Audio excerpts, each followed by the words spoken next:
Today is Kerry Jones. In genealogy research, you can look and look for information about a person to no avail. Then, through persistence and luck, you have a breakthrough that provides you with a genealogical gem. Please welcome Kerry Jones, bringing dead people to life. Bringing dead people to life, Kerry Jones.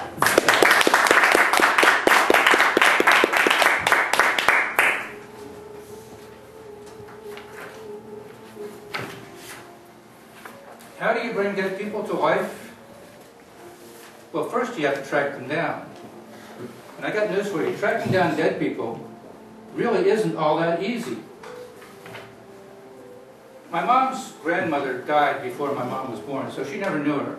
And so I was interested in her, and I tried looking for her. And the first place I went was to try to look through the census records.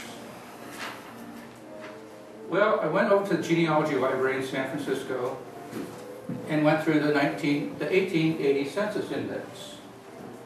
The way they indexed the census back then was they took the first letter, F was Fitzgerald, was the name I was looking for, and then they put numbers for different letters, like S might be 7. But anything that sounded like that, TS, TZ, T whatever, had the same number. And so they came up with this numbering system, and that's how they index things. So pretty much, I had anything, and they didn't number vowels. So I had pretty much any name that started with F, had an S sound in the middle and a D sound at the end that I was looking through. So I had to go through all these records. But finally I found Ida Jane Fitzgerald. She was, I believe, 11 years old at the time, in 1880. But she was living with her grandparents. Didn't have any information about her parents, and I was really interested in finding out who they were. Well, as time went on, I learned a little bit more about the family from some relatives, and her father's name was Francis Fitzgerald, and I started looking for Francis Fitzgerald. I found he was born in Missouri, lived in about 1845 or so. He lived in Missouri for a while, then he went to Iowa with his family. But in 1870, I lost track of him. And I couldn't find where he was in 1870. And my mom's grandmother was born in 1869, so that would have been the first thing where she would have been with her parents. And I was trying to find that. And I looked and couldn't find it. Finally found online, I counted somebody else that was researching this family. And they had found Francis Fitzgerald's Civil War pension records. And it had stated that he had been married to a woman named Lydia Smith, but she died in 1876. Well, I couldn't find anything about Lydia Smith in Iowa or any of the places where Francis Fitzgerald had lived. But I kept digging, and finally I found in Harrison County, Missouri, there was this Lydia Smith that was born about the right time. So I started looking in that county, and I found a marriage record for Francis Fitzgerald and Lydia Smith. Through school I had a little bit more information. But I still couldn't find where this guy was in 1870. But as time went on, I went to the Missouri State Archives and looked through their records, and I found the death certificate for Francis Fitzgerald. He died in 1960. Now he left his children with his grandparents in 1880, and I couldn't figure out what went on between that time period.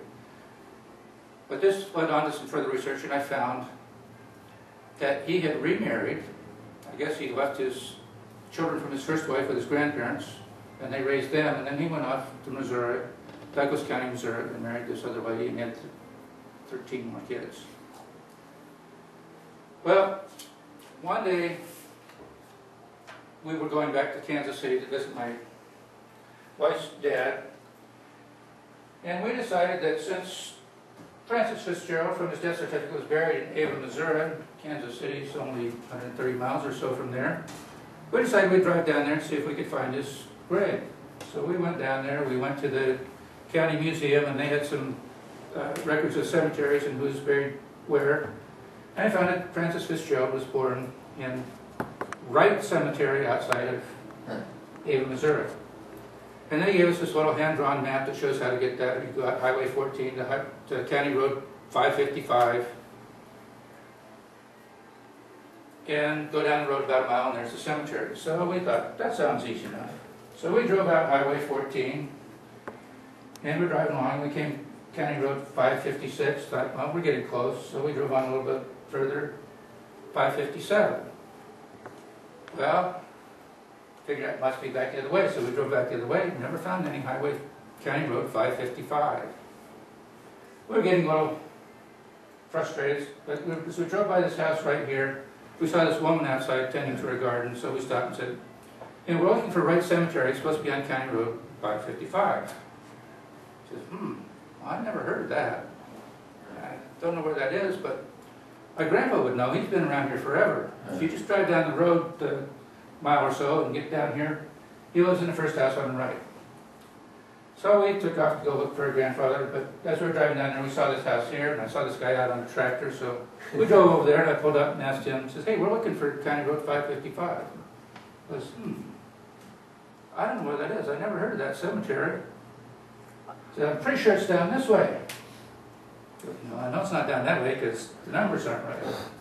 So we left there and we drove down here and we found this house down here that was the lady's grandfather's house. And we went up there and knocked on the door. Nobody home. So we got back in the car and we started driving back up this way and we saw this house here. So we stopped there. And we went up and we knocked on the door. Nobody home. So we came to the next house, went up, knocked on the door, said, we're looking for County Road 555 in Wright Cemetery. I don't know what that is, but I know who would. Says, my neighbor will know about that, so you go on down there and I'll call him to let him know you're coming. So we came down here to this next house,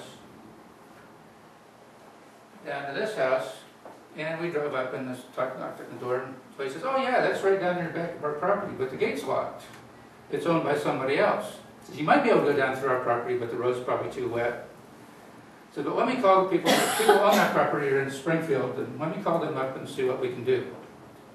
Well, about that time, by the way, this is in the middle of the Ozarks, and about this time, this lady's husband comes riding up on his little ATV thing. And picture in your mind what a hillbilly farmer in the Ozarks looks like. I'm sure you're pretty close. Billy Joe had on his bib overalls, he had crooked teeth, and his name, I swear to God, was Billy Joe. Well, we talked to Billy Joe, and he says, oh, well, I know where the key is. So he gets on the phone talking to these people and says, where's the, is that key still under that rock? So sure enough, he goes out and he gets the key to the thing, and he takes us over, and we drive down County Road 555, looking for the cemetery. And sure enough, about a mile down that road, we came across Francis Fitzgerald's headstone. And that was pretty cool. And we took pictures and stuff, and then when we were going back, Billy Joe says, you know, down the road there's some people named Fitzgerald. You might want to stop and talk to them, because they might know something about this. He says, but make sure you tell them that I sent you, because people around here don't like strangers coming up on their door. He says, in fact, I have a cousin that he carries a gun on his hip, and he has a gun by his door, and he has a gun in the kitchen, and he has one in his bedroom on the bedside table. He says, I asked him, what are you afraid of? He says, nothing.